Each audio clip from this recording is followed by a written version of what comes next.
और जब आपकी इंग्लिश बेहतर होगी, इम्प्रूव होगी, आपको आपकी इंग्लिश पे कमांड आ जाएगी, then you have write in a good way.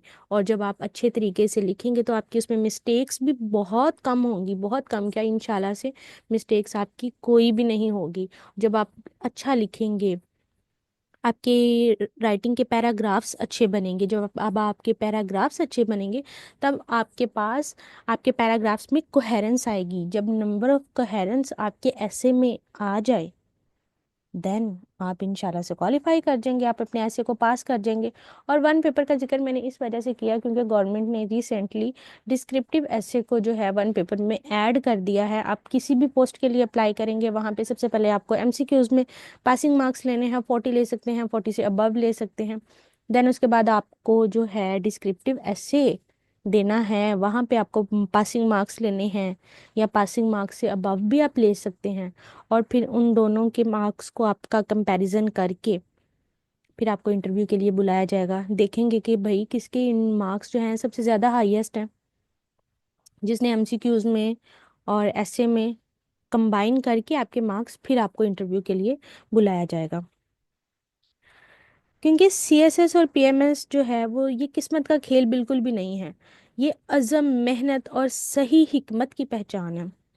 और हर वो लम्हा जो आपने ज़ाया किया, कल आपकी कामयाबी की राह में रुकावट बन सकता है। आइए कामयाबी की इस दौड़ में मिलकर आगे बढ़ें। तो हम स्टार्ट करते हैं बहुत ज़्यादा बेसिक्स से।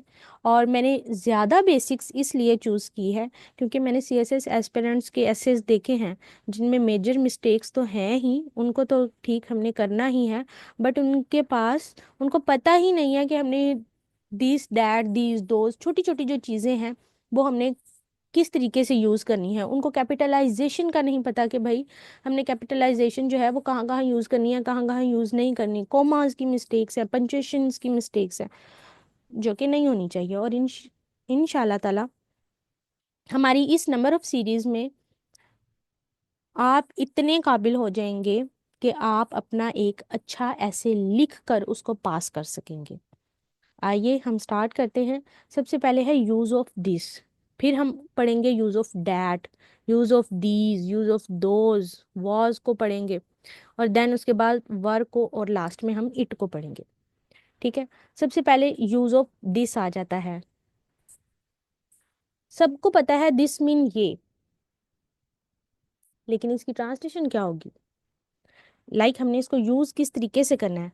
हर वो चीज जो हमारे इर्द गिर्द पास पड़ी है लेकिन सिंगुलर फॉर्म में है।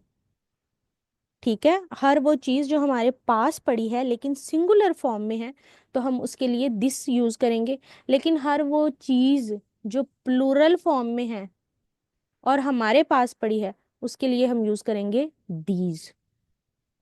लेकिन यहाँ पे स्लाइड्स जो हैं वो मैंने कुछ थोड़ी सी डिफरेंट क्रिएट की हुई हैं। जैसे यूज ऑफ दिस है तो वो उसमें लिखा गया है कि use of used for a singular noun that is close to a speaker. यानी स्पीकर कौन है? बोलने वाला, जो बात कर रहा है, जो बात बयान कर रहा है, या जो आपको कोई भी इंफॉर्मेशन दे रहा है। अगर उसके पास कोई चीज़ पड़ी हुई है और वो सिंगुलर फॉर्म में है, वो एक अकेली है, तो उसके लिए हम यूज़ करेंगे दिस। ये मेरी किताब है, दिस इज माई बुक। ठीक है, आगे नेक्स्ट एग्जाम्पल है, ये सेब ताज़ा है, तो इसकी ट्रांसलेशन क्या आ जाएगी? This Apple is fresh. Similarly ऐसे ही यूज ऑफ डैट में हम क्या करेंगे? यूज ऑफ डैट में हर वो चीज जो सिंगुलर है लेकिन आपके स्पीकर से दूर पड़ी हुई है, speaker in the sense of ये नहीं कि भाई कंप्यूटर का स्पीकर, बैफलें, जी नहीं। स्पीकर से मुराद है स्पीकिंग पर्सन, हर वो बंदा, हर वो शख्स जो आपसे बात करने में मुखातिब है, जो आपसे बात कर रहा है, जो आपको लेक्चर डिलीवर कर रहा है, या जो कोई भी आपको इन्फॉर्मेशन किसी भी तरह की डिलीवर कर रहा है, या आपको कुछ बता रहा है, गाइडलाइन दे रहा है, या आपकी रहनुमाई फरमा रहा है। और अगर वो आपको कहता है कि भाई फलां जगह पे वो चीज़ पड़ी हुई है और वो चीज़ भी सिंगुलर है, तो हम उसके लिए डैट का वर्ड यूज़ करेंगे। ठीक है, एग्जाम्पल इसकी क्या आ जाती है? वो उसकी गाड़ी है, डैट इज हिज कार। वो घर बड़ा है, दैट हाउस इज बिग। ठीक हो गया। अभी ये मैंने छोटी छोटी दो दो एग्जांपल्स दी हैं। नेक्स्ट मैंने आपके लिए पूरी एक एक्सरसाइज तैयार की हुई है, जहाँ पे आप उस एक्सरसाइज को सॉल्व करेंगे और उसको आप मुझसे इवैल्यूएशन भी करवा सकते हैं, अगर आप पढ़ना चाहें तो। होपफुली उम्मीद करती हूँ कि आप पढ़ेंगे और अच्छे बच्चों की तरह जो है अपनी इवैल्यूएशन भी करवाएंगे। नेक्स्ट आगे आ जाते हैं हम यूज़ ऑफ दीज पे। अब यूज ऑफ दीज जो है, दीज कहते हैं, दीज भी नजदीक की चीजों के लिए ही यूज होता है, लेकिन जैसे दिस जो था वो हमने सिंगुलर के लिए यूज किया था, जो दीज है वो प्लूरल चीजों के लिए यूज होगा जब आपका स्पीकर जो है आप उसके पास जो भी चीजें हैं वो प्लूरल फॉर्म में पड़ी हैं। जैसे कि एग्जाम्पल आप देखें, ये फूल खूबसूरत हैं, यानी ज्यादा सारे फ्लावर्स हैं, तो दीज फ्लावर्स आर ब्यूटीफुल। ठीक है। आगे नेक्स्ट एग्जाम्पल है, ये किताबें मेरी हैं, these books belongs to me. ठीक है। या अगर आप ये कह दें कि ये एक किताब है, यानी अगर स्पीकर आपको कह रहा है कि ये एक किताब है, इट मीन्स कि बुक तो सिंगुलर है, तब तो हम वहां पे दीज नहीं लगाएंगे, तब हम वहां पे दिस लगाएंगे। ठीक है। अब यहाँ पे किताबें आ गया, किताब जो है वो एक से ज्यादा है, उसको हम बुक भी नहीं लिखेंगे, हम उसको बुक्स लिखेंगे। तब हम क्या लगाएंगे, तब हम जो अपना सेंटेंस है उसमें हम दीज का यूज करेंगे। चलें जी आगे चलते हैं। इसी तरीके से दोज, दोज जो है वो, दोज का इंग्लिश उर्दू ट्रांसलेशन जो है वो है, डैट मीन भी वो होता है और दोज मीन भी वो होता है। लेकिन डैट मीन वो जो होता है उसका मतलब होता है कि आप सिंगुलर के लिए वो यूज कर रहे हैं, यानी आपका स्पीकर अगर आपसे मुखातिब है, आपसे कुछ बात कर रहा है, आपको कुछ डिलीवर कर रहा है, और कोई दूर लेकिन सिंगल चीज पड़ी हुई है तो वो यूज करेगा डैट का। लेकिन अगर कोई चीज जो है वो प्लूरल फॉर्म में पड़ी हुई है तो वो यूज करेगा दोज का। ठीक है। जैसे वो सितारे चमक रहे हैं, अब हमें पता है कि वो आसमान पे एक सितारा तो है नहीं, आसमान पे तो बहुत सारे सितारे हैं, तो फिर वो क्या करेगा, दोज लगाएगा, those stars are shining. Next example इसी तरीके से लिखी गई है, वो कुर्सियां पुरानी थी। इट मीन्स कि वहां पे एक कुर्सी नहीं थी, भाई वहां पे ज्यादा कुर्सियां थी, तो इस वजह से दोज चेयर्स आर ओल्ड। आगे हम चलते हैं यूज ऑफ वॉज पे। ठीक है। हमने जो वॉज है उसको किस तरीके से यूज करना है। वॉज की उर्दू ट्रांसलेशन क्या होती है, था और थी।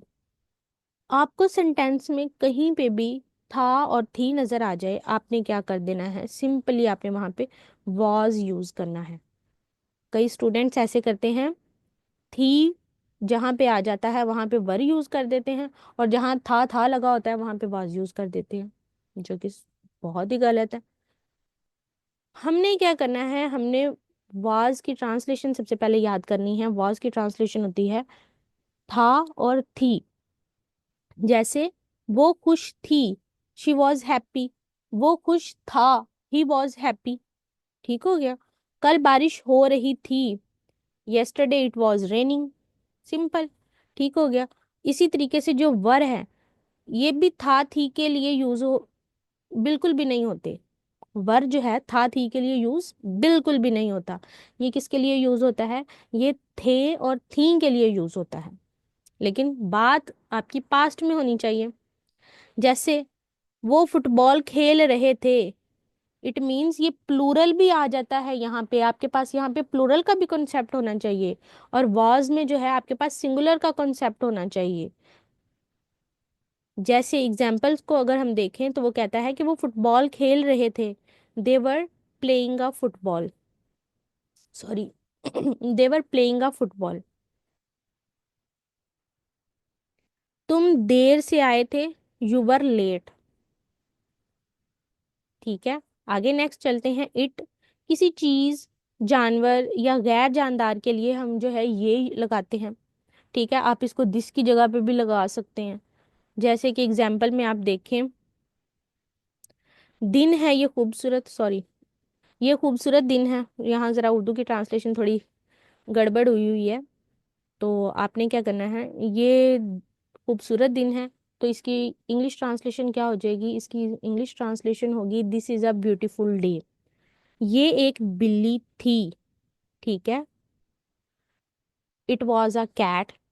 आप इसको थोड़ा सा चेंज भी कर सकते हैं, थोड़ा सा मोल्ड भी कर सकते हैं। ये एक बिल्ली है तो दिस इज अ कैट हो जाएगा, ठीक हो गया। या इट इज अ कैट हो जाएगा। तो आप दिस भी लगा सकते हैं, इट भी लगा सकते हैं, ये कोई मैटर नहीं करता।